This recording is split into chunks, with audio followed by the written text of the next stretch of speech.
গতকাল তৃণমূলের একজন মুখপাত্র, সবাই জানে তিনি 3.5 বছর জেল খেটেছেন, মানুষ তাকে চোর বলে ডাকে, কুণাল ঘোষ।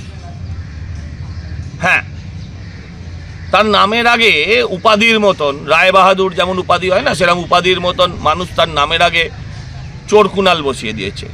তিনি আমার পিতৃদেব, যিনি আজকে 75 বছরের বেশি বয়স, অসুস্থ, দীর্ঘদিন ধরে শয্যাশায়ী, সেই মানুষটির নামে কিছু মিথ্যে অভিযোগ করেছেন। আপনার বাপ নিয়ে একটা ফ্রাস্ট্রেশন আছে, ডিপ্রেশন আছে।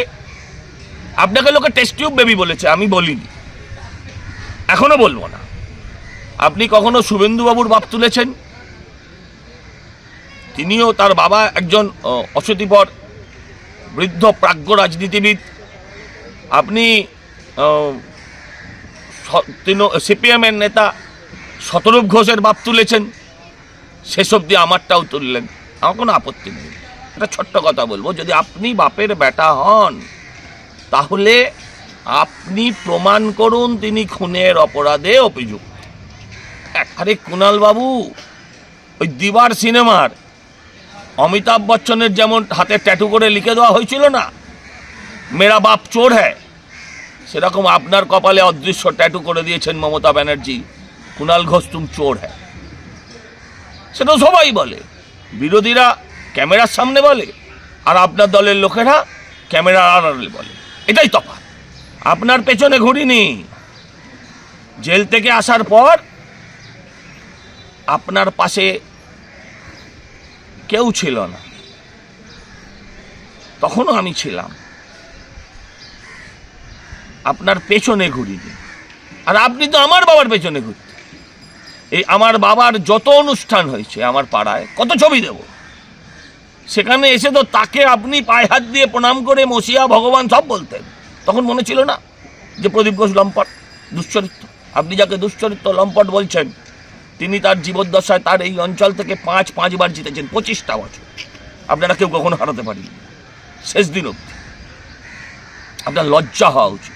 আপনার কটা মুখ, যাকে একবার ডাকাত বলেন, তাকে পরে নেত্রী বলেন, মা বলেন, পিসি বলেন, যা খুশি বলেন, যাকে আজকে লম্পট বলছেন,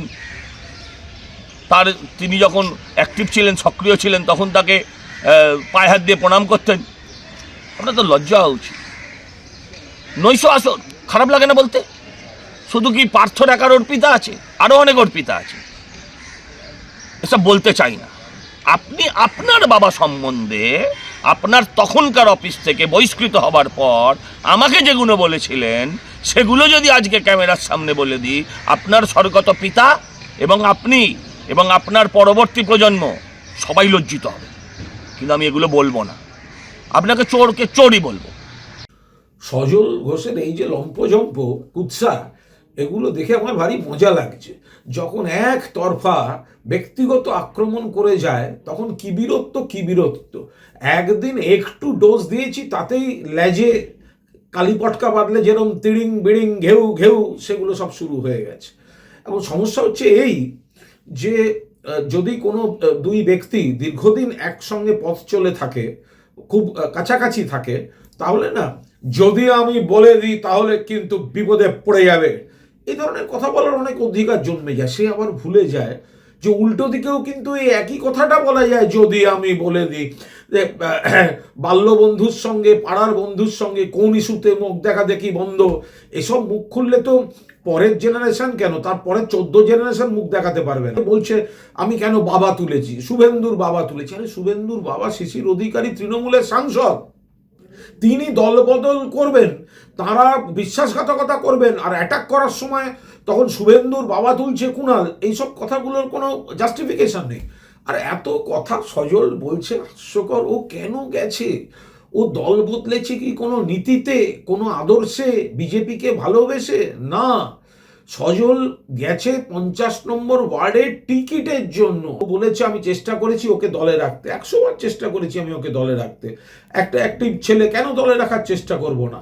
এটা যে মুখ থেকে বেরিয়ে গেছে তো ভালো কথা। তো তাহলে দেখুন, যে ওকে দলে রাখার চেষ্টা করেছে এত নীচ যে তার বিরুদ্ধেও কুৎসা করতে ছাড়ে না এরা, উপকারীদের পিঠে ছুরি মারে। এইটা হচ্ছে চরিত্র। হ্যাঁ, ওকে আমি ও যাওয়ার আগেও ও আমার সঙ্গে গেছিল আমাদের দলের রাজ্য সভাপতি সুব্রত বক্সির কাছে, বৈঠক হয়েছিল, ওর চাহিদা ছিল 50 নম্বর ওয়ার্ডে ওকে টিকিট দিতে হবে। সেটা স্বভাবতই আমাদের সভাপতির পক্ষে সম্মত হওয়া সম্ভব হয়নি, কারণ আমাদের সিটিং কাউন্সিলর মহিলা কাউন্সিলর ছিলেন।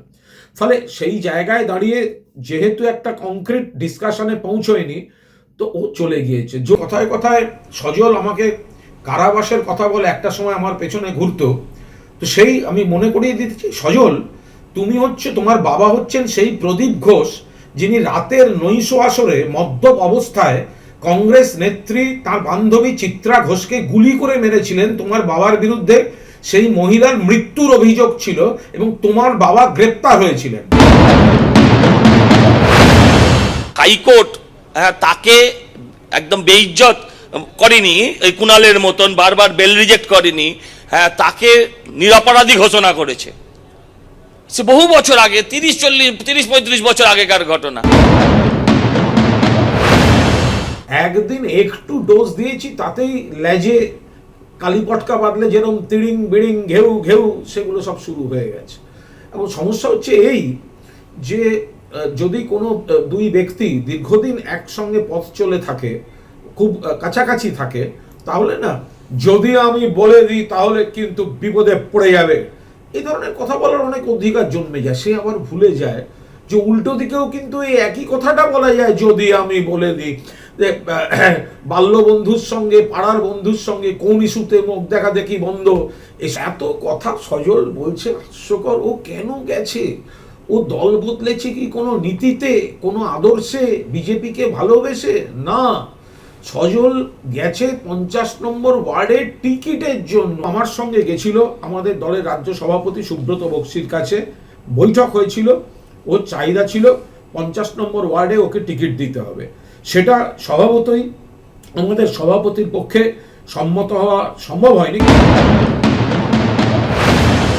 গতকাল তৃণমূলের একজন মুখপাত্র, সবাই জানে তিনি 3.5 বছর জেল খেটেছেন, মানুষ তাকে চোর বলে ডাকে, কুণাল ঘোষ।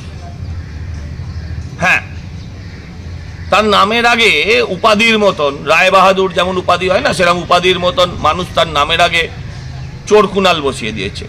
তিনি আমার পিতৃদেব, যিনি আজকে 75 বছরের বেশি বয়স, অসুস্থ, দীর্ঘদিন ধরে শয্যাশায়ী, সেই মানুষটির নামে কিছু মিথ্যে অভিযোগ করেছেন। আপনার বাপ নিয়ে একটা ফ্রাস্ট্রেশন আছে, ডিপ্রেশন আছে, আপনাকে লোকে টেস্ট টিউব বেবি বলেছে, আমি বলিনি। লজ্জা হওয়া উচিত। আপনার কটা মুখ? যাকে একবার ডাকাত বলেন, তাকে পরে নেত্রী বলেন, মা বলেন, পিসি বলেন, যা খুশি বলেন। যাকে আজকে লম্পট বলছেন, তিনি যখন অ্যাক্টিভ ছিলেন, সক্রিয় ছিলেন, তখন তাকে পায়ে হাত দিয়ে প্রণাম করতেন। আপনার তো লজ্জা হওয়া উচিত। নৈশ আসর খারাপ লাগে না বলতে? শুধু কি পার্থ একার অর্পিতা আছে? আরো অনেক অর্পিতা আছে।